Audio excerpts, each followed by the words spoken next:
Alright,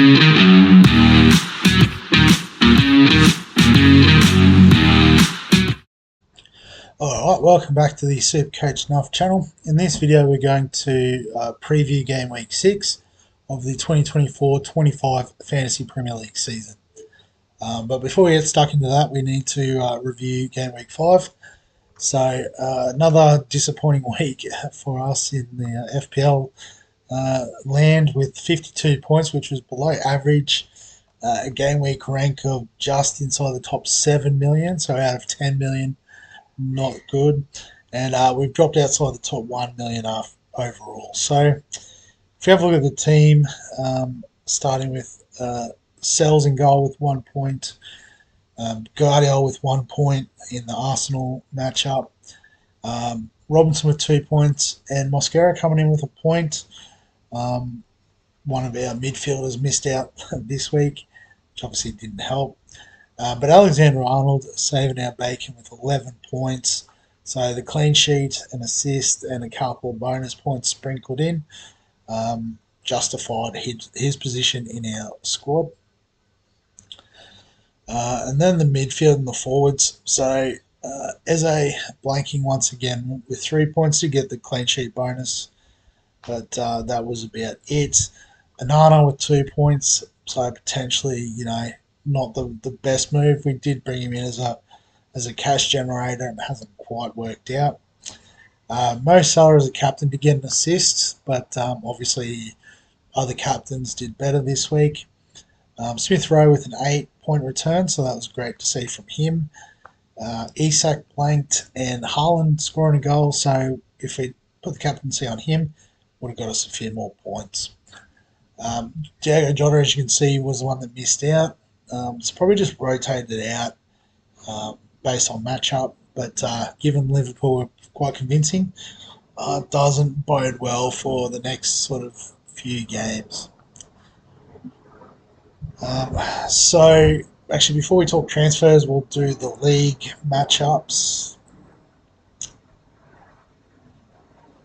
So, game week 5. Is that right? Oh. I feel like I've already played against Hematoma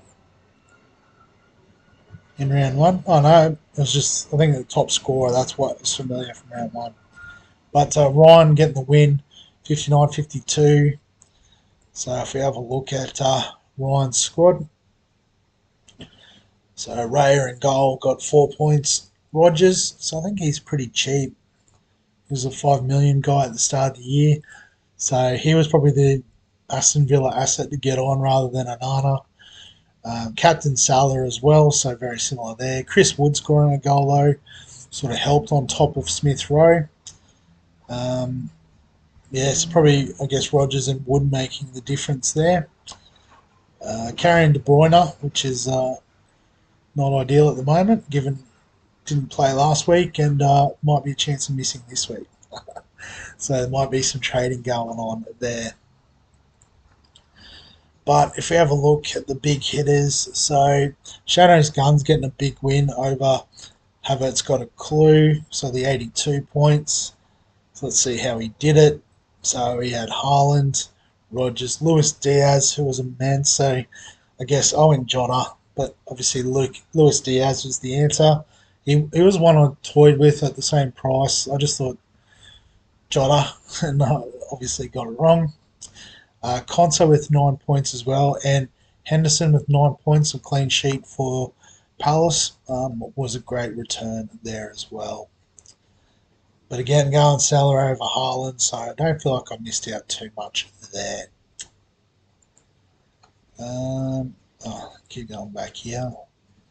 So Jed Mack is bottom, finally getting a win. Well done, Marshall. Let's have a look at how that team went. Hasn't featured too much. So Nicholas Jackson, I think that's a really good move. 7.7 mil. So, I guess for what we're paying for Isak, I might even prefer Jackson. Palmer did well as captain, scoring a goal. Rogers, Haaland, Smith Rowe, all getting returns. So good to see you getting on the board there, Marshall. But if we go to the standings, So Shano's Guns still undefeated, and moving up to number one overall with the 369 point total. Shoab's still struggling, 0-5, but I'm sure the first win will come shortly. So in terms of moves this week, it's another one again. I've gone a bit early just because I was a bit worried about money. As you can see, I've stretched the budget out to 0.6, which is nice. So a little bit of an upgrade could be coming in the future, but I did use both free transfers I had available. So the first one was trading in Gabriel for Guardiol, and I can see he's already gone up to 6.1. So again, the advantage of going a bit earlier. So as you can see, 2 goals in the last 2 games, and we're not naive enough to know that he won't score a goal every game, but he does offer this upside. So if you're tossing up between him, Saliba as the central defenders, Gabriel does seem to be able to find a goal, usually through a header. So for that reason, plus the clean sheet ability of Arsenal, great run of fixtures. So I was really keen to get Gabriel in. Again, particularly a lot of people probably were waiting for the Man City fixture to get out of the way before bringing in Arsenal assets. So I went early to make sure I locked him in at 6 million. And then the other move was to move on Eze. Oh no, sorry, not Eze. Who was it? Oh, Jota after missing out. Obviously, Diaz would have been nice, but if you look at the prices, I was just out of range for Diaz. So I've gone with Brian and Burmo from Brentford. Did score on the weekend against Tottenham. A couple of nice fixtures coming up, and with Visser and Tony no longer in the team, he is essentially their main man now. So he's already scored 4 goals this season. There'll be more to come. So I thought, he's the sort of player that is a bit more reliable than, trying to guess which Liverpool forward sits alongside Salah. Obviously, Diaz is probably the more locked-in option. So I guess the other option is, if we went the wild card this week, it seems to be a very popular move. Maybe a bit of a reaction to, like the Manchester Arsenal game's done, so we want to start shifting in Arsenal assets. But if we were doing that, we could do something like Jackson in for Isak. I do like that move. Gives us a bit more budget. I'd probably make the Anana switch to Rogers if I can find him. I didn't think he was that low on the list. So at 5.2, so we are paying an extra 1. Go back to the front page to see what we can get. So interestingly, there's a lot more even spread of points, like a lot more forwards up there at the moment, which makes it more interesting. I guess if we were going to do the full wild card, we'd probably want to look at offloading these assets. So 1st of June. So basically, Mosquera's out for the year. So might lose a little bit of value. That would be the only concern. But Barco and Jefferson definitely aren't there. So we have to work out what we're doing around that.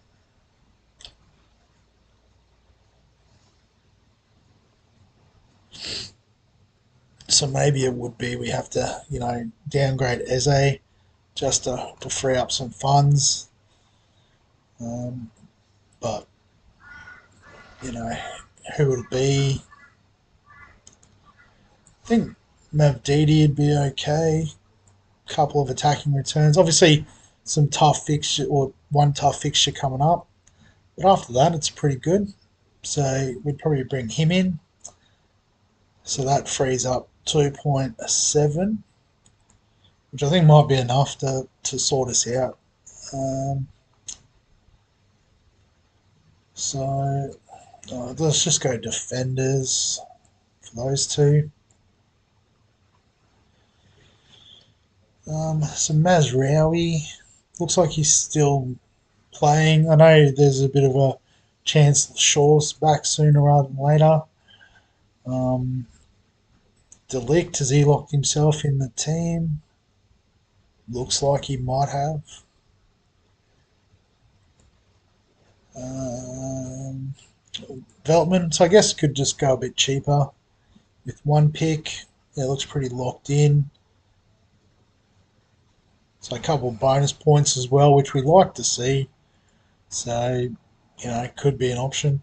Ina, so Forest have been pretty good defensively too. Can sort of double up with Sells in goal.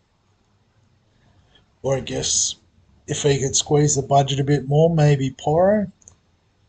So sort of have the three locked in options: Arnold, Alexander Arnold, Gabriel Poro, and then just Veltman and Robinson if needed. Um, yeah, other than that, not too sure. Conser getting the goals, nice, getting him off up and running. But you can see aside from that, no clean sheets from Villa as of yet, so might not be the biggest. I think Rico Lewis is a pretty popular one, given Rodri's now out. So maybe we could do that. Would we bring him in over Veltman? Probably going to burn too much cash doing it this way. Yeah, point four, we wouldn't be able to cover Jefferson. So just get rid of. So like that. And then that gives us 1.5, which is handy. So we look for a $6 million forward if they still exist. Forwards, 6 mil. So like Wood's gone to 6.1. This is obviously out long term. Um, Welbeck, I don't think he's starting anymore, is he? Oh, yeah, he's still playing. But they do have a tough draw coming up. Um, Calvert Lewin, 6 mil. Starting, couple of goals, okay run. And then, well, could go with Jimenez. It looks like he's got the starting spot now. 2 goals in 2 games. Does have Man City coming up. But I guess the more I look at this, the more I'm starting to think maybe we do wildcard. This is working out pretty well. So 0.6. So I guess the only change from this is I would like to get Poro in my defence. But if it looks like Lewis is going to play, might be worth a shout. Need to do a little bit more research on Lewis. Is there anything in here we can access? Not really. Hmm.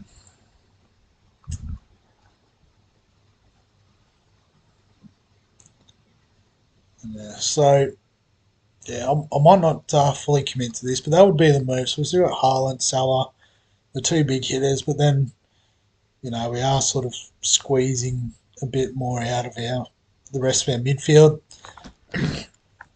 I've seen teams that do have Salah, Haaland, I think Saka, or, one of those $10 million players, but all I can think of is there's not too much going on here. I guess the other thing is we might want to look at a backup goalkeeper too instead of Lumley, but I think Sells is doing okay enough. And like we said, not Forest defence has been pretty good so far. A couple of clean sheets. Um, -3. What was that for? Oh no, sorry, it's not on my screen. I thought it was -3. It's just 3 points. But yeah, 2 clean sheets. One against Liverpool, which was impressive. Decent enough run coming up. So I think we can leave Sells for the time being. But yeah, it'll be something like this anyway. Maybe a Henderson to rotate at 0.6. Couldn't if we could afford Sanchez, that'd be nice. Having him rotate. How's Chelsea's defence? 2 clean sheets in the last two. So I think they've worked it out a bit now, which is nice. So yeah, it would be pretty interesting. But I'm just going to reset. I'm just going to stick with those trades for the time being. As we said, the plan sort of will be to wait till game week 7, so next week. And then we've got the international break where we'll sort of look at fixing the team up. So I think this will do for the next 2 weeks, and then we can, you know, look at making the squad better. But in terms of the team for this week, so Wolves or Newcastle, both away. So I'll probably back Salah this week against Wolves. Um, Obviously, with Mosquera out long term, doesn't leave us with a lot of options about who to pick. So just captaincy, and that's all done. So we'll wrap the video up there. As always, if you've got any questions, comments, thoughts, feel free to add them below this video. If you enjoy the FPL content, remember to give the video a like, subscribe for all the fantasy sports content on the channel, and other than that, we'll catch you in the next one.